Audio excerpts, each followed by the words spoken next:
ஸ்ரீ ராமகிருஷ்ணர் சொன்ன கதை. அரசன் கடைப்பிடித்த அத்வைத்தம். உலகம் பிரம்மமயம், எல்லாம் பிரம்மமே, பேதம் என்பதே இல்லை என்ற திவ்யமான அத்வைத்தக் கொள்கையை ஓர் அரசனுக்கு அவனுடைய குரு உபதேசம் செய்தார்.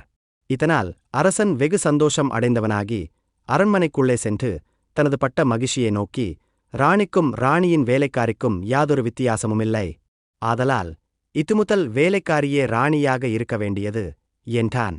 இப்படி மதியீனமாகத் தனது நாயகன் சொன்னதைக் கேட்ட ராணி இடிவிழுந்தார் போல பிரமித்துப் போனாள். உடனே அவள் குருவை வரவழைத்து, சுவாமி, தங்களுடைய உபதேசத்தினால் வந்த கெடுதியைப் பாருங்கள் என்று நடந்த சமாசாரத்தைச் சொல்லி அழுதாள்.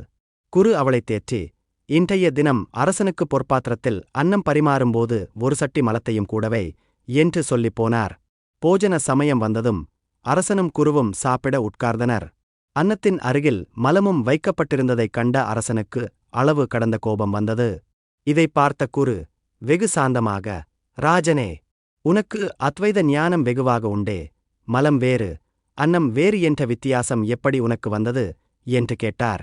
அரசனுக்கு இன்னும் கோபம் அதிகரித்தது.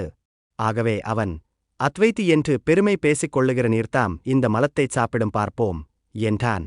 நல்லது என்று சொல்லிக்கொண்டு குரு உடனே பன்றியாக மாறி மிக்க சந்தோஷத்துடன் மலத்தை விழுங்கிவிட்டு மறுபடியும் மனித ரூபத்தை எடுத்துக்கொண்டார். அரசன் வெட்கப்பட்டுப் போனான். மறுபடியும் அவன் அதைப் போன்ற மதியீனமான பேச்சை தன் மனைவியிடம் பேசினதே இல்லை. ஆதாரம் 1942 வெளிவந்த ஸ்ரீ ராமகிருஷ்ணர் கதைகள் என்னும் நூல்.